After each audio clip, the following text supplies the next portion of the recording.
All right, everyone. Oh, shoot. Thank you for joining us for this end of year potluck at United Astronomy Clubs of New Jersey. So, we have Gil. He's going to talk tonight about many much science things and interesting adventures. You good? Hi, I'm Gil. And for those of you that don't know me, I've been a member of UACNJ for a long time now and really enjoy it. I got away from it a little bit when things started getting busy, but I'm glad to be here tonight. Tonight I'm going to talk a little bit about the Antarctica Connection. By that I mean the connection between UACNJ and Antarctica, but mostly about the trips I had down there. I was fortunate enough to travel to Antarctica in 2012 for a once-in-a-lifetime trip with New Jersey Institute of Technology. It turned out to do it for 8 years. So that once-in-a-lifetime trip was pretty good for my wife because of all the things she wanted to get done around the house finally got done when I was gone. And she didn't have to remind me every 6 months to do it, which I didn't. But anyhow, I'm going to talk a bit about space weather at first. And space weather basically is the interaction between the sun and the Earth's environment. It also encompasses a bit of the upper atmospherics, so we'll talk a little bit about that, but not much. So basically what happens is the sun emits electromagnetic radiation. And thank God for our magnetic field in the Earth, because if it wasn't there, we wouldn't be alive, nor would we have an atmosphere, because the Earth's magnetic field basically forms a shield for us. But in that shield, there's two places in the north and the south where you can see in this diagram here where they're called cusps, where basically if the conditions are right, energetic particles can flow down to the Earth's surface there. So the sun emits all sorts of electromagnetic radiation, X-ray, visible obviously, infrared, radio waves. It all comes towards the Earth at about 8.5 minutes before we get it. So if the sun disappears,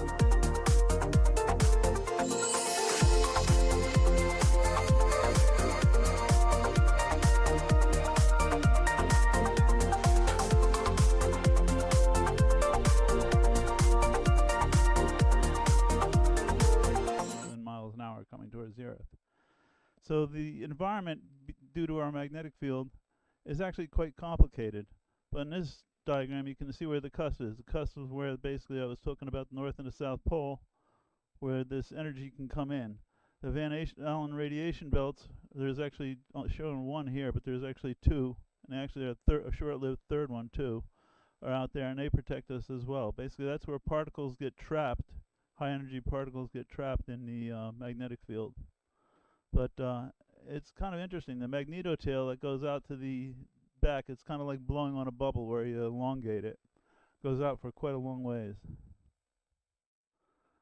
What does space weather impact us? There's a lot of impacts for space weather. A lot of things we don't think about. Starting on the top there, and in space itself, basically it causes solar cell damage on the satellites. Astronaut safety. When there's a space weather event, basically the astronauts in the International Space Station have to get into a certain area of the space station that's hardened for radiation. If we had a moonwalk during one of those events, it could actually kill the astronauts. Micrometeoroids are always coming down to Earth. They're all over the time. A lot of meteors themselves come down.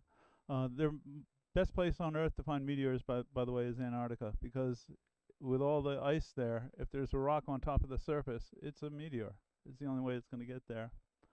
But also galactic cosmic rays and surface interior charging on the satellites can ruin them and cause damage to the memory. As you get down further into the ionosphere, you have currents flowing through, and you also have drag on spacecraft. When there's a big when there's a big space weather event, basically it causes enough drag on the satellites that they actually have to boost themselves after that back up into a higher orbit. It's like friction on them, and they drop themselves to a lower orbit. Interestingly enough, probably know, we monitor all the space, well, as much of the space junk out there as we can. After a magnetic storm, basically they have to reacquire where that space junk is, because they move too. They hit the drag and they change orbit. Down closer to Earth, we have a lot of things that happen. Radio wave disturbance, cellular phone disruption. GPSs can get off by quite a bit. There's actually warnings that are put out about that, so you don't depend on them too much. The ones that are a little bit unusual, telecommunication cable disruption under the ocean. Most of it now is fiber optic, and that gets around that problem, but it used to be a real big one. Airline passenger radiation. Airline pilots basically have to monitor how much radiation they absorb by going over polar routes. Actually, it causes rainfall because it interacts with the water vapor in the atmosphere, and it influences radar too. One of the more interesting ones is electric currents and things like pipelines. Pipelines, basically like anything with a magnet and a piece of metal. If you move the magnet, which is a solar storm, and the metal stands still, or the other way around, you induce a current. That's how motors, generators work.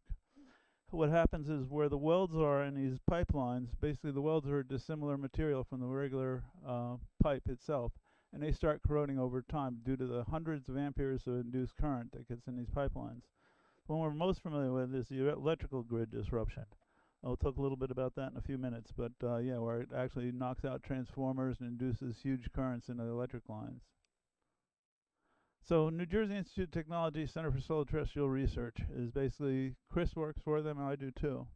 And they have a lot of projects going on with space weather. These are quite a few of them. But you notice when you get to the bottom, towards the bottom, about halfway down, how many of them have to do with UACNJ. Basically, out in a trailer back there, there'll be a Fabry-Perot interferometer put there. There's a solar spectropolarimeter out back that has never been hooked up, but will. Gravity wave LiDAR system, which was tested here quite a bit. And gravity waves is upper atmospheric, so it's basically waves in the atmosphere caused by disturbances like that. Reverse beacon network, which was working here for quite some time now, isn't, but probably will start again. That's out of Syracuse University. It used to be at NJIT, but they're both working together on it. And that basically is monitoring ham radio signals bouncing off the ionosphere and where they're coming from. And by that you can tell how the ionosphere is responding if it's lowering and raising. GPS scintillation monitoring, that's this right here. Basically looking for total electron content in the ionosphere. Fluxgate magnetometer, that's down over the bank, and also this unit here, and that's looking at local changes in the Earth's magnetic field due to solar storms. It's very important for a lot of things. It's also what they use basically when you go through the airport check-in to see if you have metal. Shortwave infrared imager, is coming in, and Remote Data Acquisition Clone Station, which is going to be for Antarctica for the South Korean station Jangbogo. Talk a bit about more about that too. So big things in the space weather events. So the Carrington event, I'm sure a lot of you have heard of that. That was in 1859. That was a huge solar storm. Back then, we didn't really have much in a way of things to get destroyed by that. It was mostly telegraph, radio, a railroad telegraph stations. And they found out they couldn't figure out what was going on. Basically, they had fires starting out at stations, sparks flying from things. Some of them were able to disconnect the batteries from their telegraph and still use them. Basically, that was the biggest recorded solar storm so far. They actually started fires, and we've had one that was very powerful since then. But then they could actually observe aurora in Tahiti and Hawaii. So here it's rare to see an aurora here, but Hawaii is very rare. But there was also the day the sun brought darkness. And actually, you can look that up. That's what it's really called. And that was in 1989. And basically, you might remember that, where there was huge power outages in Quebec and some of the eastern seaboard and some of the Midwest. And basically, the amazing amount of solar storm power that connected with the high energy electric grid and blew out transformers, flipped off circuit breakers. They tried keeping up with it at the time, had a very hard time switching things over to different grids, different networks. Now a lot of that is automated because of this event, so that it's very fast. People don't have to say, oh, what's happening, what should we do? It basically hits, it knows what to do, and it automatically switches the power around. But at that point, aurora was seen down in Texas and Florida, so it was still pretty amazing. So we had a near miss in 2012, which would have been really devastating for us. Basically, if it would have been about a week earlier, it would have hit us. But it was the strongest storm they ever saw. And they estimated if it was a week earlier and actually hit the Earth, we would have had $2 trillion worth of damage. They said that anything that plugged into a wall socket would have been damaged. Absolutely anything, anywhere. It didn't have to be turned on. Millions have been without power, and it could have been for many months, because the transformers that get blown up when these things happen aren't things that you go and get from Home Depot. They're custom built. They take a long time, and they're huge. They're really big ones for the grid. So we're really lucky with that. But when that happened, the space weather, it traveled outward from the sun at 6.7 million miles an hour, and it would have hit like water supply, pumping, food distribution, absolutely everything. They estimate the possibility of a storm big enough, not this big, but big enough to disrupt life on Earth, in other words, something that really hit us, is about 12% in the next 10 years. So monitoring this is not just for fun, it's not just for science. But there is a fun part, that's the aurora. I mentioned the cusp, where the magnetic field comes into the Earth. That's where it connects. And when it connects with it works basically like a whole fluorescent light bulb. You have the mercury vapor, and then you hit it with a charge, and it knocks the electrons into a higher orbit. When they fall down into the normal orbit, they emit a photon. That's exactly what happens with aurora. And the different colors you get are basically from the different molecules and the altitude at which it hits it. So they're pretty neat. It really is fluorescent, yeah. And what you see on the bottom right there is a picture of over Antarctica. You can see the aurora. It's a actual picture. It's not a simulation from a satellite. This is actually at the South Pole itself. That's the geographic South Pole in front of you, the sign, and that's a sped up, but that's one of the aurora down there. Very common, obviously, because that's in the cusp. That's why we work down there. They can be absolutely gorgeous, absolutely beautiful. So what are the chances of seeing aurora here? Well, a couple of weeks ago, I think about 2 weeks ago, 10th maybe of, I can't remember the date, but we had aurora here. If you use your cell phone, by the way, you can capture aurora much better than you can with your naked eyes. So if you think there might be an aurora, go out and take a couple pictures of the sky. Take a look at that before you discount it as, no, there's no aurora tonight. Typically, there's a measurement called KP, and KP is its measurement is actually called K. But when it's averaged over the planet, it's called KP, K planetary. I don't really know what K stands for. It's just a number for the most part for us. But when KP is about 7.5 or 8 here, there's a really good chance of seeing naked eye aurora. It can be lower and you can still see it. You can see it dips these lines here. The yellow line is 7 and red line is 8. And we're, New Jersey's kind of in between there. So I can say 7.5 or 8. But there's another thing called BZ, and that's the direction, the polarization of that field. And if BZ is south instead of north, there's a chance you can see aurora even when the KP is not high. When KP is high and BZ is south, you have a really good chance of seeing aurora. So if you look at spaceweather.com, they give the two indices. This is from a couple days ago. KP was 1.33. It goes, typically you'll be looking for the, like I say, 7.5 or over. And the interplanetary magnetic field, and this is minus 0.11. If that's minus 0.10, minus 0.9, somewhere around there, even if KP is not really high, you can still see aurora most of the time. That's why I say pull out your cameras. This picture was taken on the 8th of November, just about a week ago, in Binghamton, New York, and KP was only 3.78, nowhere near that 7.5. But the BZ, that the component of, was minus 12. BZ is basically, think of it as a magnetic, like putting a magnet where they attract the particles from space. That's what it's doing. When it's pointing north, it's repelling them, but if KP is high enough, you'll still get it. But if it's pointing south, it attracts them, even if the KP is not that high. So you can see on that time it was minus 0.12. I didn't put the point in there. Minus 0.12 BZ, but the KP was only 3.78. So it's worth taking a look at spaceweather.com and taking a look at the BZ if you want to go take pictures of aurora. Okay, why Antarctica? Well, you got a little bit of hint of that. It's because that's where the cusp is. But there's all sorts of things there. It's the gap in the magnetic field where the plasma from our sun comes into the Earth's atmosphere. But it can be studied continuously. That's the nice thing about it. Polar orbiting satellites, they go around the world and around the Earth in 90 minutes. So maybe you get about 10-minute coverage and then they're gone, and then they come back and then they're gone. So you have a lot of gaps in it. In the winter, you have 24 hours of continuous darkness. So for astronomy and looking at the aurora, the same patch of sky also is overhead. Here, basically, as you know, you're looking at the Milky Way moving along the sun and all the stars going. That's why you have to catch things at certain times of the year.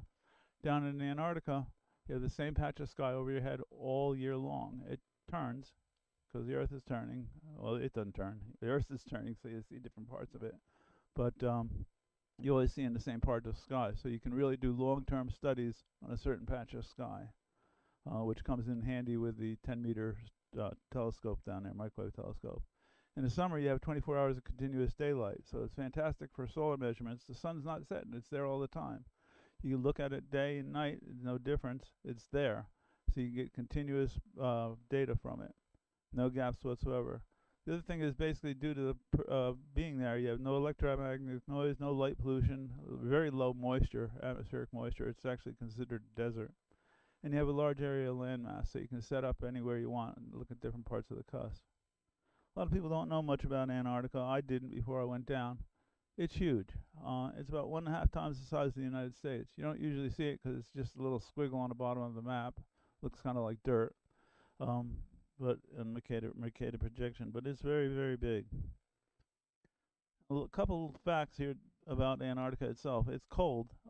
Record low is 128.6. It was actually measured recently at 156 at one of the stations below. And the average year-round temperature at the South Pole, if you average over summer and winter, is 57 below zero.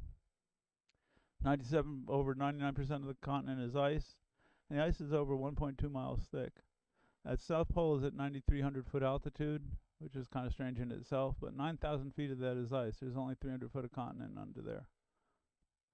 It's very dry. I mentioned it's like a desert. There's only 8 inches of precipitation, and that's at the coast. But inland, it's considered desert. Very low humidity.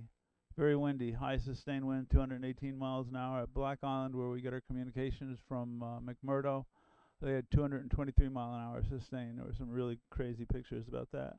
So when you're building stuff for Antarctica, not only do you have to worry about things getting cold, most components that you buy are, if you're lucky, rated to 40 below. And it gets much, much colder than that, more than double that. But also the wind. You have to have stuff that can really be sturdy and doesn't blow away. We had a problem with solar panels getting ripped off on our first test.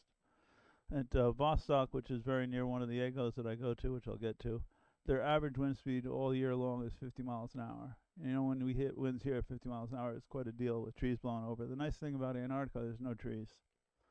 Very high elevation, average elevation of the continent is 6,500 feet, and much above that. The highest mountain is 16,000 feet.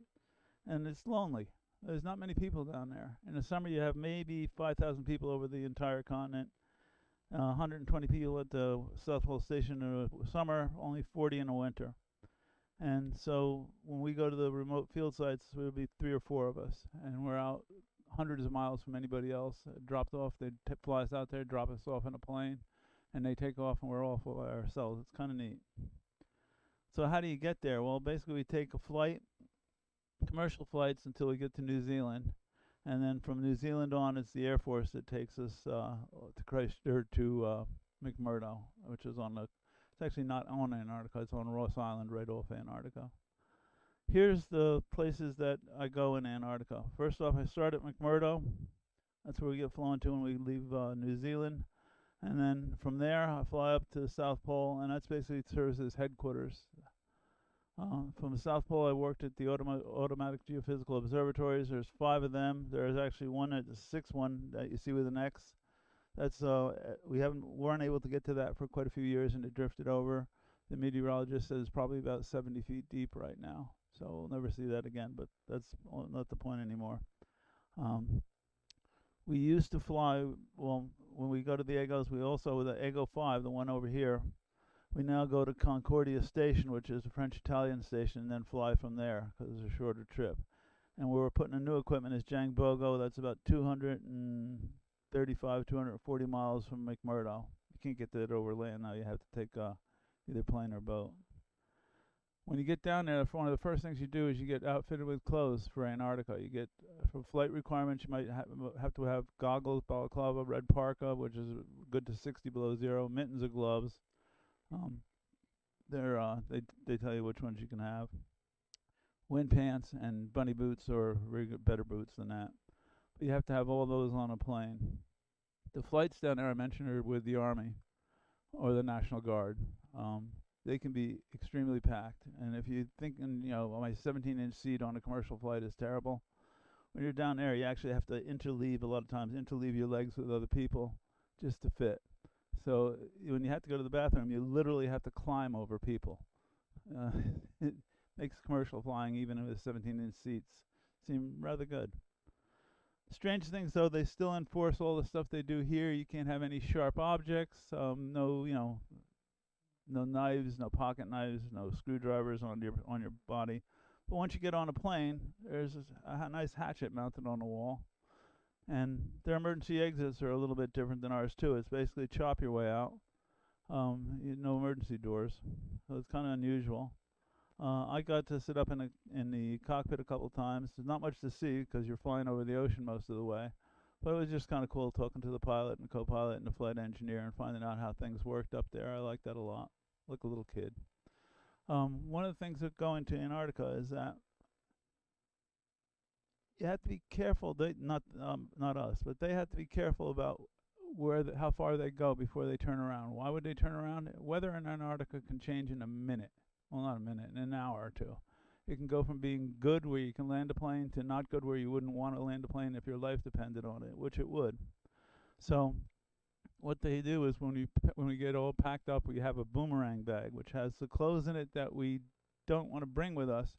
But in case we have to do a U-turn and go back to where we started, you actually have some clothes. I forgot that one year and ended up with really mixed up things that I got kind of out of the SCUA trash. But I think that was 2019 when I went down. We actually had 5 tries at getting to Antarctica.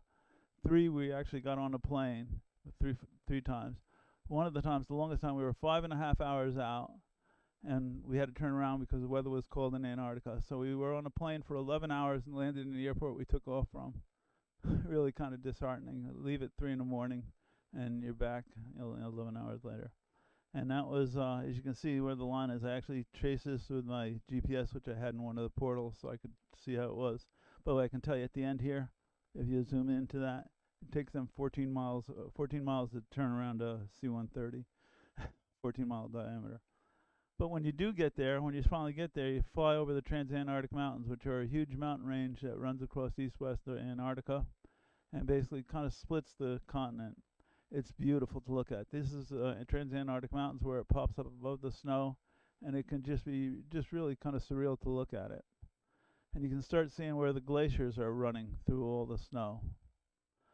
This is our Air Force. This time we flew down on a C-17, which is a lot nicer than a C-130. They're faster. You get there a lot quicker. They're quieter, and they don't shake as much. And they're not as old, so you don't have a flight engineer running around checking for hydraulic leaks and making you feel quite uncomfortable. But all the airports there are basically on the ocean. There's no airports on land. You land on the ocean, and you land on ice. So there's 24 feet of compacted snow over 8 to 10 feet of ice, and that's sitting over 1,000 feet of water underneath that. Interestingly enough, the C-17s especially, what they'll do is they'll go up 100 feet from 100 or 200 feet away, and they'll point a laser at the center of the wheel there, and they check day by day to see if it's parked there, to see how much is sinking, to see how much the ice sheet is bending down. If it bends down too much, they move the plane. So it's kind of like a neat way to do it. Here you can see all the runways that were there. They're all on the ocean. This is Ross Island up here. McMurdo is USA base. Scott base is the New Zealand base. They're very close to each other, only a couple miles apart. But you can also see, I mentioned Black Island. That's over here. The Black Island is black without snow because of the winds that gets there. I mentioned 223 miles an hour. And it blows dust, which is what you see here, blowing volcanic dust over it. That volcanic dust is the reason they closed this field. The dust was getting over it, it was absorbing sunlight and melting the snow too much and making it too kind of slushy for the planes. But typically what we do is when we're doing deep field, we work out of Williams Field, and when we're coming in or going to McMurdo or to New Zealand, we go on Phoenix Field. That's the new one.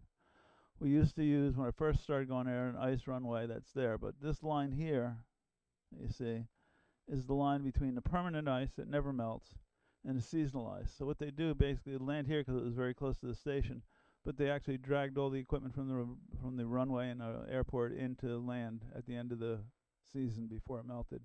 And then when it got frozen again, they drag it back out.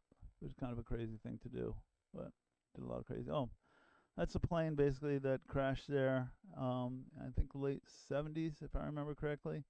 And that gave the name to this field. That was the Pegasus. That was Pegasus Field. Basically what happened, he was flying in. He got to a point where they call it the point of no return, where you have to commit to land. And we even have to do that these days. That's why they had to turn around the planes. And it was past the point where we would have enough fuel to get back. He had to land.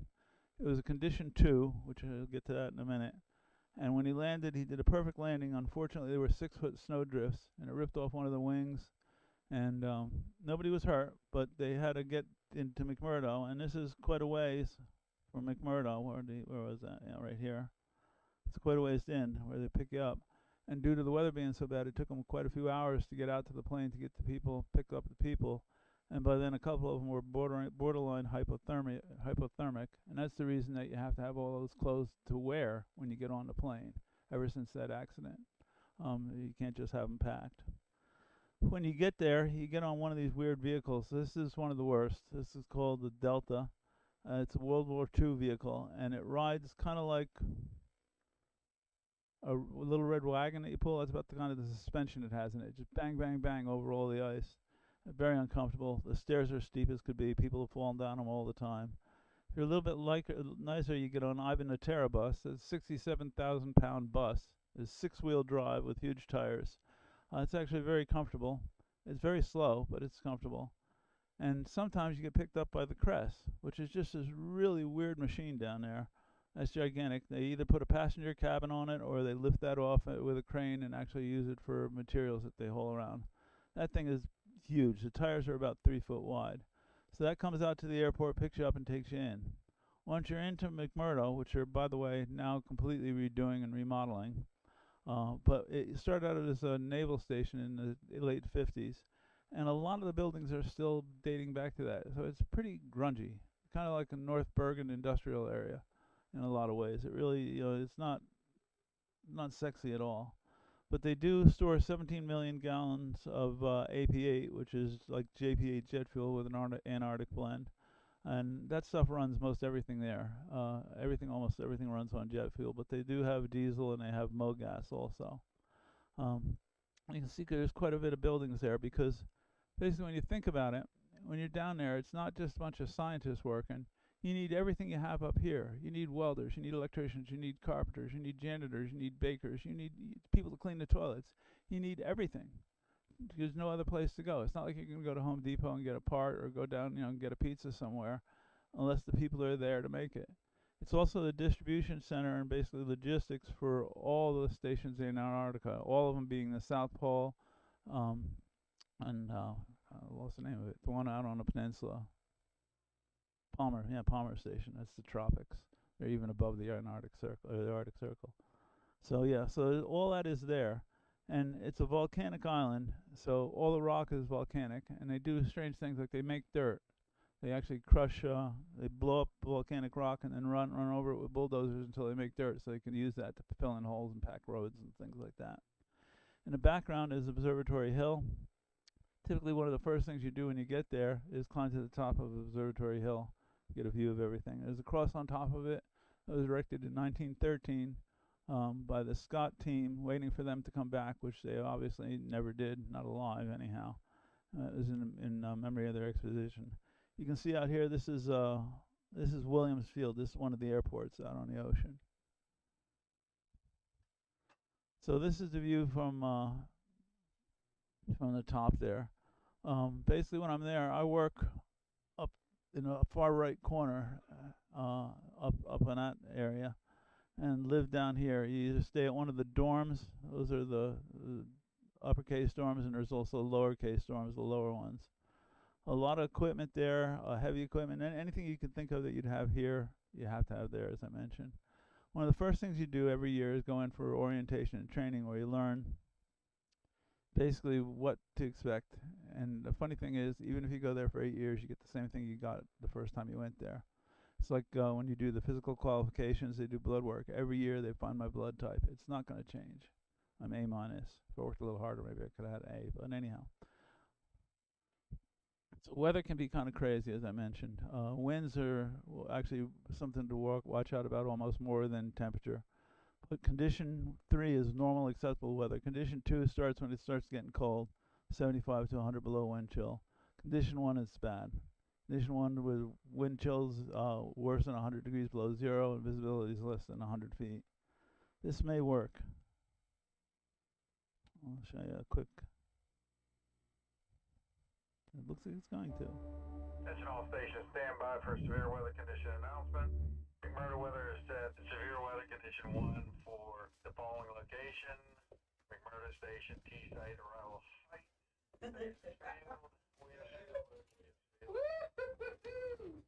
Check this out. This is the entryway to our dorm. Normally this has carpet on the ground and the walls are just normally walls, but we're going to open the door right now. It's a little bit like opening up the door to another world. Are you ready? I'll try it again in a different way.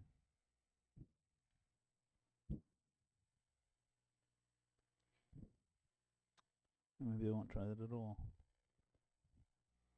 That's kind of weird. I'll do one more try.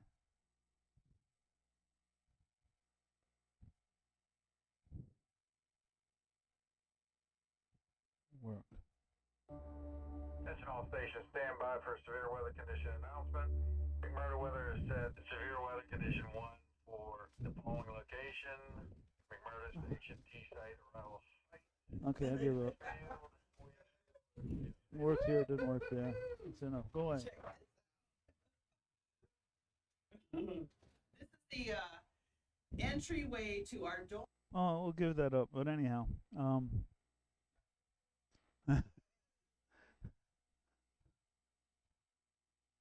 I'll show you after we're done here. Anyhow, it's basically shown from one of the dorms where they opened a door, and it's condition 1 weather outside. It kind of looks like just unbelievable. The wind's coming in.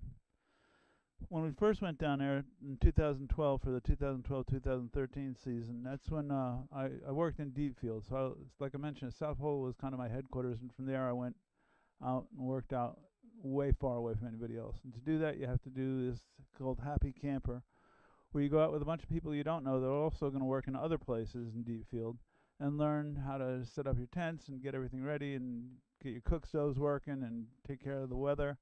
And that's kind of fun. So McMurdo's over here. We get taken out way over there to the corner up there, just above where the freeze thaw line is. You can kind of see it in the ice. This is where what thaws. And dropped off. And then the people that trained us for a day, they take off and just leave us there. And you have to go basically get everything set up. So in the background, you can see Mount Erebus. Mount Erebus is the world's most southern volcano, and it's one of 3 that has an active lava pool in it. And there's actually 4 volcanoes on Ross Island, but the other ones are extinct. But it had this lava pool, which was first seen in 1972, so I don't know how old it is. But it's active, and you can see the smoke coming out of it. You can see a picture in the bottom right there of the lava pool itself. And that's about 20 miles away from where we camped. And I came to know Mount Erebus a lot better later on in the later adventures. But basically, most people set up tents. We set up our tents. We started cutting blocks of snow, because snow is very hard. You usually cut it with a saw. And you set up a wall. You set up a wall because the katabatic winds are the ones that go from high altitude to low altitude. Basically, cold air just flows downhill, just like a ball would. And they can get very fast. So you set up a wall of snow blocks basically to protect your tent so they don't get ripped apart by the wind. Fortunately, while we were there, unfortunately for the training, but fortunately for us, it was phenomenal weather. It was just really wonderful weather. So we just went crazy and built a wall like, almost like a castle. But also I decided, the heck with making a tent, I'm going to make a snow cave. So I made a snow cave and slept in that for the night, which was kind of fun. It took me a long time to do it. One of the things is, I mentioned, a lot of places in Antarctica are very high altitude that we work. Our highest station is 11,664 feet elevation, and due to pressure in Antarctica, it's usually around 12,500 foot pressure altitude. So you have to be careful, since we're out just 4 of us by ourselves. You have to be ready to take care of things like HAS and HAPE, all the altitude sickness. We bring a gamma bag with us, and basically that's a bag that you zip you into if you're having problems with the altitude, and pump you up. And that's one of my coworkers there pumping me up and just having a really good time because he pumped it up a lot. I didn't really feel the difference while they were pumping it up, but when they opened that zipper, my ears felt like they were going to blow off. Amazing. We do have a hospital at McMurdo. That's the hospital. It looks really crude from the outside, because it is. But the inside is pretty well stocked. That's their pharmacy and the pharmacist. Another nice thing is, you go to the galley there, you look at something on the clock, you might notice something a little bit odd about it. All the directions. North, north, north, north, north, north, north, north. All the way around it. I love that clock. And we do have time for fun. Like if you want to chug applesauce, that's the place to go. I did not go to this competition. I did not try to chug applesauce. I did not want to see what I thought would be the final result of that. I just didn't want to be there for that. But apparently somebody won it and got some kind of a trophy. Wildlife in McMurdo. There's no wildlife at South Pole, but at McMurdo you have things that kind of odd, like the skua. The skua is like a seagull, and you are like you perpetually have fries. They're bigger than a seagull. They're very, very aggressive, and they usually work in pairs to get your food. So what will happen, they'll actually hit you. If you're carrying food around, one of them will hit you in the shoulder or the head, so you drop your food, and then the other one, both of them come in, they take your food, and you run away going, what the heck was that? They're really, really nasty birds. Actually, it looks like his face is nasty, doesn't it? Like, I get you. There's other animals too. Obviously, the penguins. By the way, polar bears aren't in the South Pole; they're only north. But the penguins have Adelie and emperor penguins. Emperor penguins get kind of big. I never realized that until I got down there. But they get up to 4 foot tall, which is a big bird. Well, they're very lucky, I think, that they don't fly. But every time I look at them when they're out on the ice, I don't usually see them with this many of them. This is near one of their roosts. They look like bowling pins. I could just imagine just bowling them down. And don't they look like bowling pins? They really do. But they're pretty amazing animals. They actually, the emperor penguins winter over. Uh, the the they go way out on the ice, and the male stays with the egg, incubates the egg, and the female goes and eats and comes back, and he gripes, I guess. There's also seals. Weddell seals are the ones I've seen. They're kind of odd animals. They're just like this big slug that weighs like 1,000 pounds. That comes out of the ice and humps across the ice for hundreds of feet away from the hole they come out of, and then lays there for the entire day, and humps about 100 or 200 feet back and goes down the hole. It's like, it's just ice. Why don't you just come out of the hole and stop there? Where are you going? And what's so good about the ice way over there? Anyhow, I never know what to do about them. But you're not supposed to disturb animals. We're not supposed to. If they react to you, you're supposed to be too close to them. That's what they say. I don't think we disturbed this one. I think he just liked me. We also do in McMurdo. They sit down a tube in the ice that you can actually go down through below the ice and see the seals underwater, which is really kind of cool. You can see the seal down in the lower right there. It lasts for just so long before the cold air coming down through there freezes the seawater, and then they have to pull it out again. But you do get about a week that you can use it, and it's really kind of cool to go down it. It's very tight. There are really weird sea animals down there too. This is some of them that they had in a Prairie Lab. They look like something in a science fiction movie more than actual animals that are alive. I picked up one of these sea spiders, and it really doesn't really have a body. It's just like all legs, and it doesn't do much either. I'll tell you that much. It moves those little legs around, and that's about it. Arrival Heights is the part I pointed up in the first map where I work when I'm in McMurdo. Very windy up there. You can see how you have to take your cargo containers and weigh them down with concrete blocks so they don't blow off the hill there. And this is Arrival Heights lab where we work. Basically, we have a lot of different instruments there. Every day, data come in here from Arrival Heights and from the South Pole, all the instrumentation. This is Bob working at the instrumentation inside, getting it set up. We stripped a lot of the instrumentation out, so the older stuff, and consolidated it. So that was pretty good. I removed some of the stuff that was over there on the right-hand side. It's all gone now. And then I mentioned McMurdo Ground Station. That's actually where we get our transmissions off continent. It's about 20 miles away from McMurdo because we go by geostationary satellites. So they're only about 5 degrees above the horizon, and only then for part of their trip, because they kind of look like a figure 8 if you look at a map around the equator. So you have to be back further away from the island to get a path that doesn't hit Mount Erebus. They've actually figured out a way to do that now. But the weather there can be really bad. Category 1 storms, if you look at a hurricane, would be once a week. Category 3, once a month. And once per winter, you get greater than 156-mile winds. This is the island is stripped back. But basically, that dome is made out of Kevlar. That's why it's still there, not ripped apart. But things do rip apart there. Everything is bolted down really hard. What they've now done in 2022, they put up an Earth station, they call it, at McMurdo at T-Site, which is on one of the very high hills. It does make it above Mount Erebus. But the problem is you're still connecting to the same satellites that we did with Black Island. So as a result, you get 25 megabit connection, and in the summer that's serving 1,000 people. So don't complain about your internet. In the winter, you'll have about 140 people there, so it's not as bad. But 25 megabit, and that's where data has to go through too. They're talking about putting an undersea cable from Christchurch or from southern part of New Zealand to here, but they've been talking about that for 20 years, so who knows. Now off to the South Pole. The New York National Guard actually is the people that fly from McMurdo to the South Pole. It's called an LC-130. It's like the C-130 plane, but it has skis on it. You can see these gigantic skis. Because South Pole doesn't have ice, it has snow. And so they can't let it not land on the ocean. This is a nice trip. This is this is the urinal here. So you basically pull that curtain around you. It's a lot of privacy. It's kind of nice. But it can get kind of cold on the plane because there's really not much heat. So typically we get down to 0 or below flying.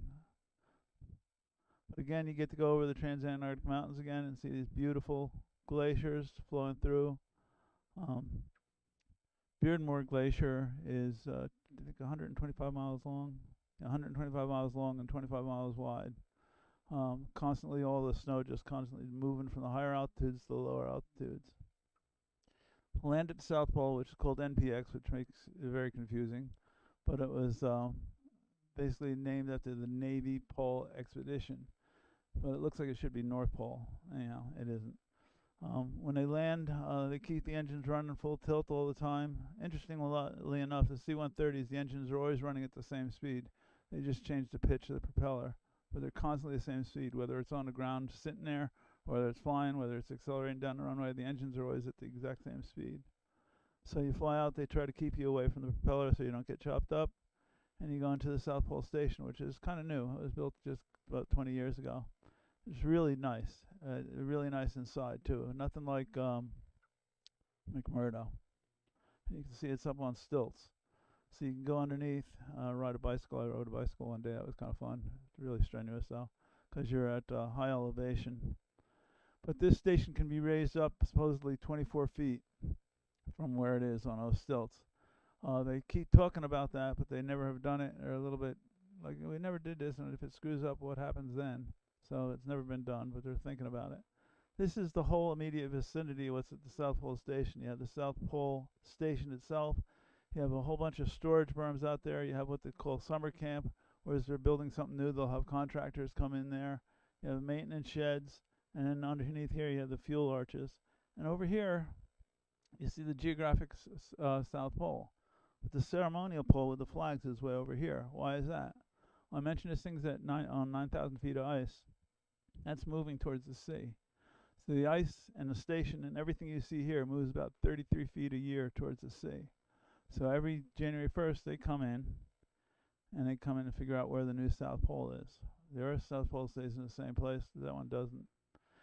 This is the whole universe. That's what you saw in this picture there. And then there's a couple things: South Pole Telescope, Bicep 2, a laboratory, the Neutrino Observatory that's called IceCube, the 13,000-foot runway, the Atmospheric Research Station, and that's it. Other than that, this is actually a picture. This is the horizon. There's nothing else around you. You're hundreds and hundreds of miles away from anybody else. Here's I'm standing on the roof of the South Pole Station, just kind of looking out. This is IceCube, and that's the South Pole Telescope. They're about 1 kilometer away. And then nothing. Buzz Aldrin came down one of the times I was down there, and he didn't do too well. Strangely enough, the second man on the moon got altitude sickness at the South Pole, and only was there for a couple hours, and he actually left on the plane I came in on. He wasn't doing too well. And that was 2016. Yeah, in his age, I think 2016. But yeah, he was a trooper. That was kind of neat. So I mentioned the weather can get kind of cold. Obviously, the seasons are opposite of what we have here.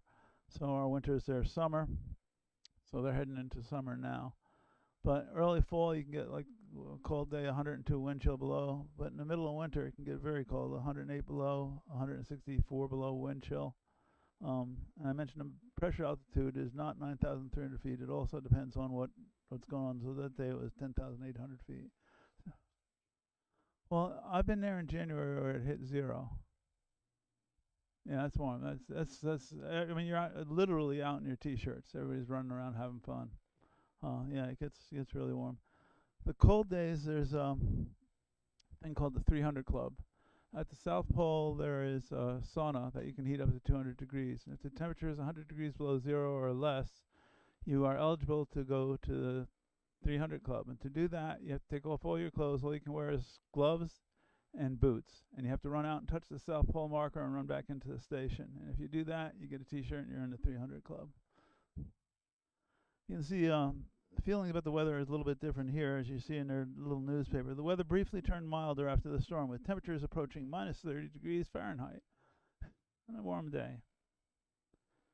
The ceremonial pole is the 12 flags from the original signers of the South Pole or the Antarctic Treaty.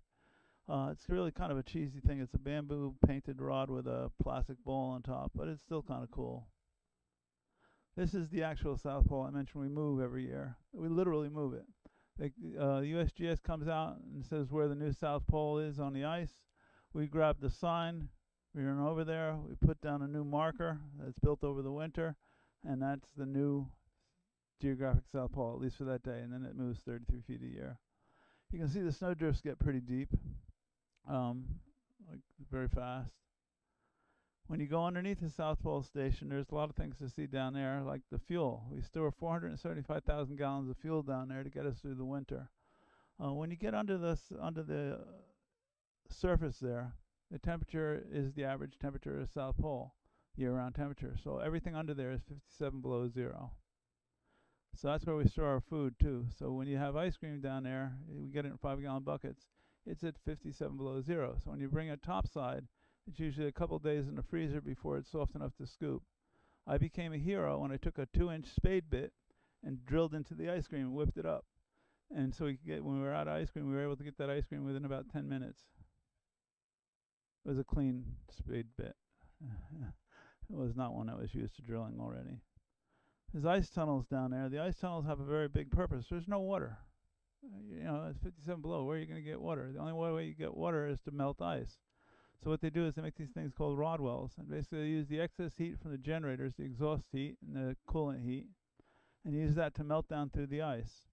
And melt a couple 100 feet down below the ice, and then they continually circulate the water that they melt from that around, and they can get about 2,500 gallons of water a day out of that. And then they build a new rod well. When they build a new rod well, they drain the other one, use all the water out of it, and that then becomes sewage storage. To get to the ice tunnels, this is the unassuming entrance. It's all carved with a chainsaw, and then people take sleds when they built this. They were building a new one when I was down there. And here you can see the temperature is 57 below, just as advertised. That's the average year-round temperature. Strange things are down there. People make little shrines for things that they drag into the continent. What we did is after Buzz Aldrin left, we made a Buzz Aldrin tribute with tissue he used and a cup of water he drank out of. So that's now down there too. In midwinter, from February to beginning of October, you can't leave or get into South Pole. Weather is too severe, and anything with hydraulics won't work. But they had to have basically someone got sick and they had to have medical evacuation in the middle of winter in 2016. So what they used is the planes, the twin otter planes, which we use for our moves to the geophysical observatories, had to come all the way down from Canada all the way down to Antarctica because they can work in those temperatures. So they sent them down to pick them up. They got the planes down there. They put the heaters on the engines to keep them warm. They set out fuel barrels and lit them on fire to make a runway. And they evacuated 2 people. One person that needed immediate evacuation. The other person was kind of sick, and they figured, well, they're down here, we'll get them out too. They sent 2 planes down. One plane didn't make it all the way to the South Pole. It just sat there, so they know one would make it. They had one ready to go that was very close to the South Pole. But the most amazing thing was this guy. In 1961, he was the doctor, and he got appendicitis. His appendix was just about ready to burst. So he operated on himself. He took his own appendix out. He started with a mirror and gloves, got very confused because the mirror made everything backwards and he couldn't tell what he was doing. So he finally took off the gloves, took off the mirror, and did it by feel. He lived. He took out his own appendix. And it was black, and they said it was very close to bursting when he took it out. That is something else. I mean, that is just amazing. How do you get things to the South Pole? Well, there's a couple ways. One is those C-130s, those LC-130s, but they can take a limited amount of cargo and a limited amount of fuel. So they started doing a traverse. Traverse uses basically big farm equipment that's set up for Antarctica, goes 1,020 miles over the sea ice, up the Transantarctic Mountains, and over to the South Pole. It takes them about a month to get there. This is a caravan of them going across the ice.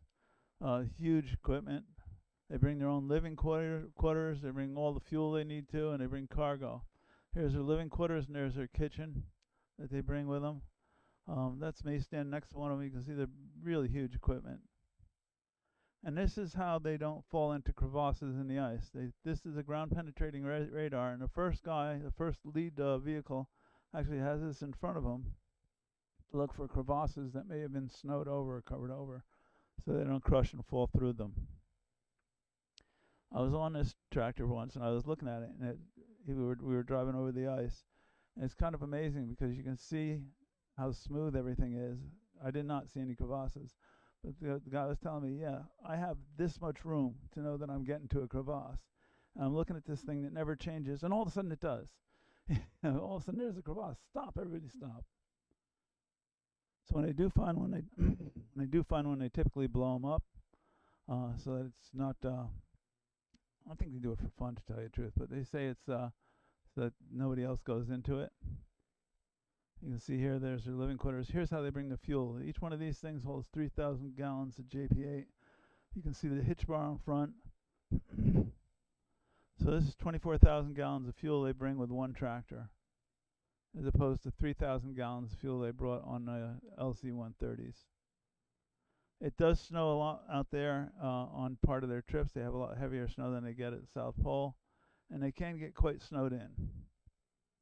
So they have to basically plow themselves out. You can see this one's completely covered. That's from an overnight. The AGOs, the Automatic Geophysical Observatories, where I run, those are the planes that we take out there to these places that you saw. The first places we go once we get to the South Pole are to the AGOs. Load up the plane, very comfortable, get on the plane, fly out. It's absolute desolation when you're flying. There's nothing. That's what Antarctica looks like for the most part when you're not near a station. There's just nothing. It's just ice as far as the eye can see. But we don't have enough fuel to get to the places we go, so we have to land and get fuel caches. The LC-130s do airdrops of 55-gallon drums of JP8 jet fuel, and then they consolidate them together, and then we fly out and locate them via GPS, land, and go dig them up and fill up our plane. So that's our gas station. And then we take the empties home with us, or actually over to our station. This is where I worked in deep field. That's our station. It's 8 by 8 by 16 feet. And then there's a fuel cache, a food cache, and an equipment cache in case we get stuck there. Longest anybody's been stuck, we stay sometimes for a week. It was 16 days after that week was over because they couldn't get a plane out to us due to weather. So you can be there for quite a long time, even though you don't expect to be. Again, is there anything around? There's nothing. Nothing. It's desolation. I love it. So we unload the plane, get everything off of it. Those are our pilots, by the way. Unload the plane. This is in that little Lego. Uncover the instrumentation. Start cooking some ice to make some water so we have something to drink. I make something on a stove. Get to work on all the equipment. There's a lot of it. I recognize this right here. That's the magnetometer. And basically get things done. And then we have to move, we have to lift up the AGOs. We also have to go down to the instruments. So the instruments are a lot of times buried under the snow. So you have to do a lot of digging down to get them. But when everything's done, we reorganize the caches. And then we say farewell to our farewell to our AGO. That's our wind turbine. Here's a plane coming in for a landing to get us. There's our fuel that we use for cooking, which is good to 40 below, in which case it doesn't work anymore.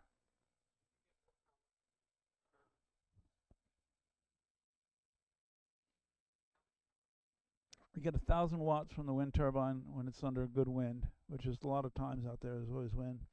We get 200 watts from each of these panels. Interestingly enough, the panels on the back of the building, when the sun's around this side, get about 80% of that power because the sun reflects so much off the snow. And then we have huge batteries inside to keep things going. Yeah, because during the winter there's no sun, so that's doing all the work. But I say farewell to the AGOs. AGO 1, 2, 3, 4, and 5. This is 4. Are going away. The funding for the project is gone, and that have to go. They're not easy to get out though, because due to the Antarctic Treaty, you're supposed to get rid of everything that you left there. But these things weigh about 8,000 pounds with everything in them. They do not fit on those little planes. They have to come in with the huge LC-130s. They're too far away for the tractors. They have to come in with the LC-130s. But due to the altitude and the friction on the snow, because they're not really prepared runways, then we'll see if this will probably not going to work either, but I'll give it a shot. To do that, I'll have to do it on this screen. It may start and then quit, I guess. It's like that. Didn't stop. Anyhow, we'll quit that. They actually end up using JATOs, 8 JATO rockets on LC-130 to get them off the ground once they're loaded up with equipment.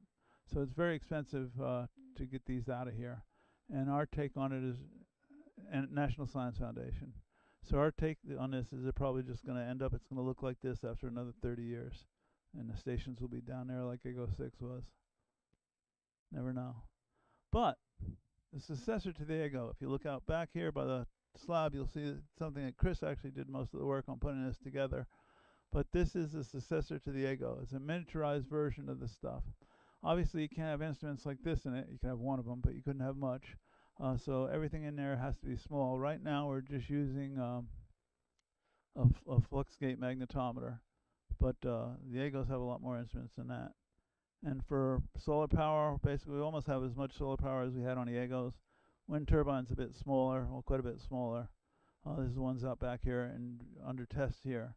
So the physical observatories, we had space and the power to put almost any kind of instrumentation we wanted in there, where we don't now. At a 1,000-watt turbine, we had 424 amp hour battery pack, so a whole lot of charge, so you could get through times of no wind for a while.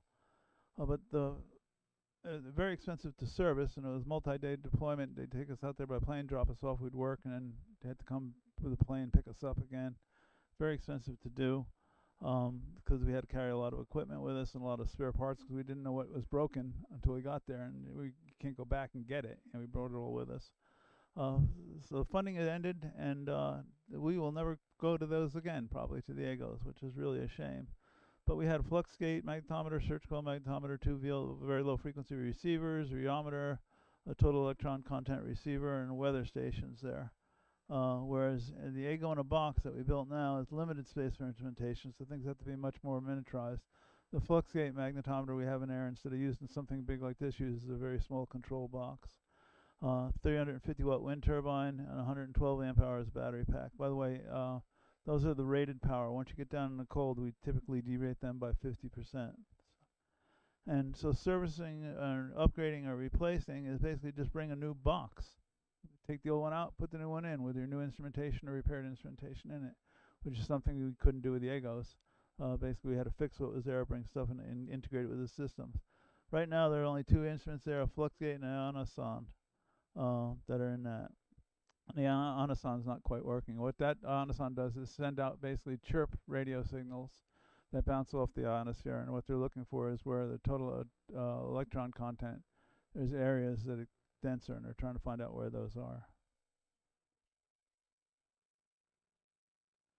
Basically strap them down like crazy. Basically what you do is the snow there is not like snow here at all. Like I said, you basically end up using saws to cut it. Nobody has a snow shovel. You use regular garden tools to like dig it and usually break them off, which we do often, more than often than we like to admit.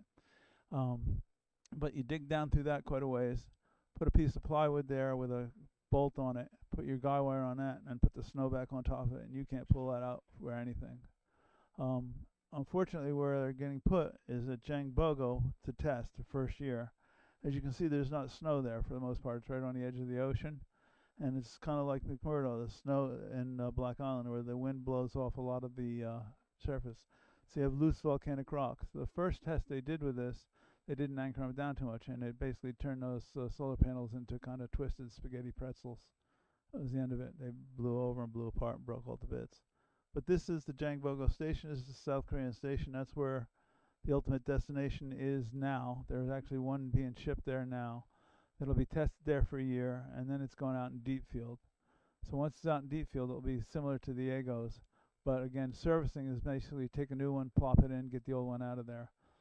There's still a problem with not the instrumentation, the sensors, the antenna that you have, the rheometers, things like that that get buried under snow. They can be quite a bit of work to get out.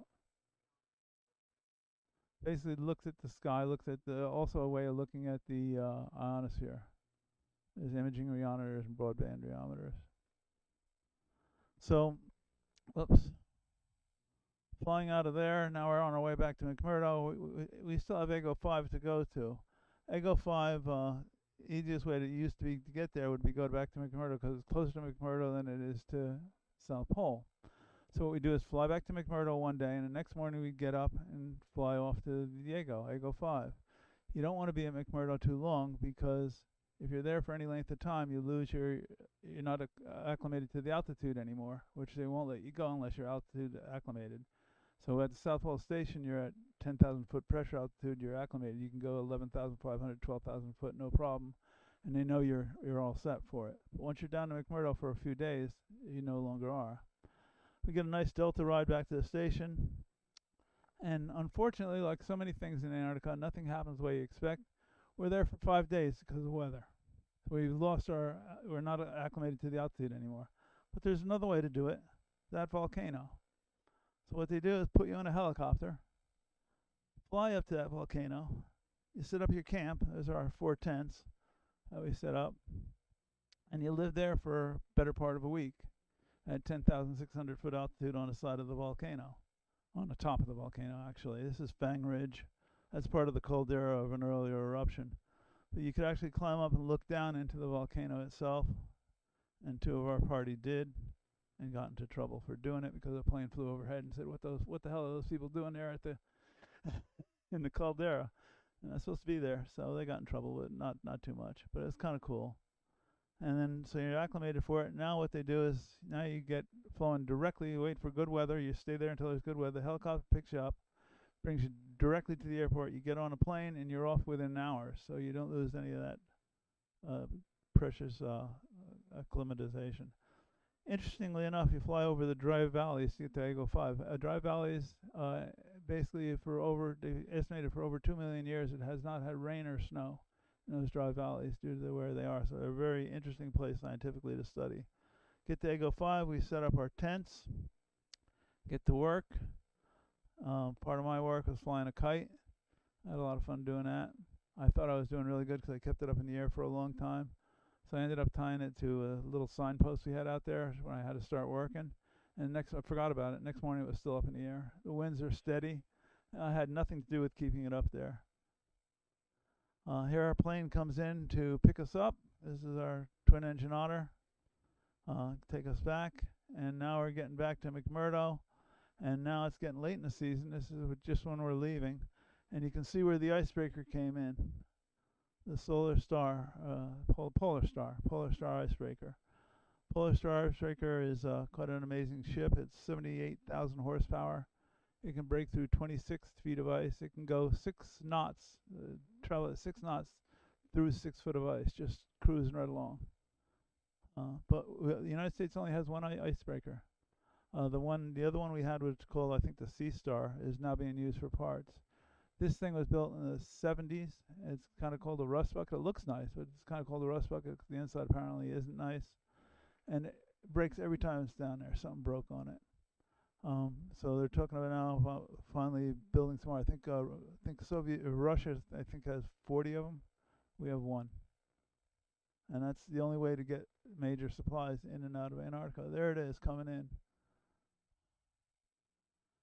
And here is a cargo ship.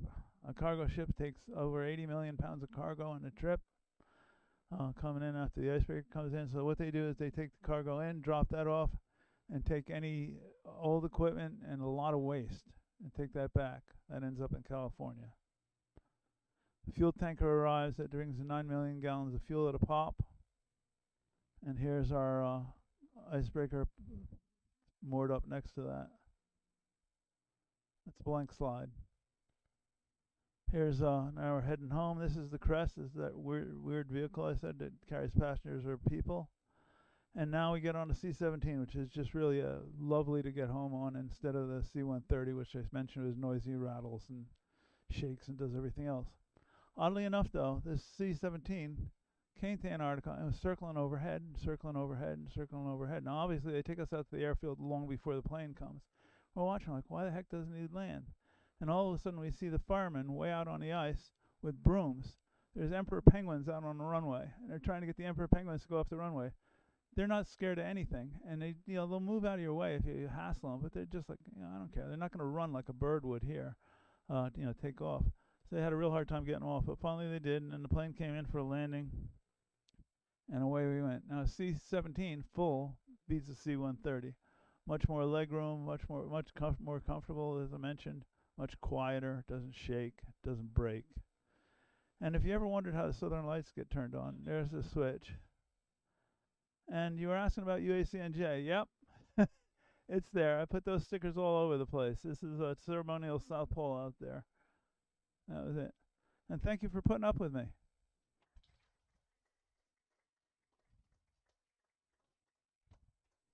If you have any questions, I'd be glad to answer them. Yeah. Couldn't hear. Oh yeah, the thing. Actually, the winter over crew. When I mentioned South Pole, you can't leave there after basically the second week of February.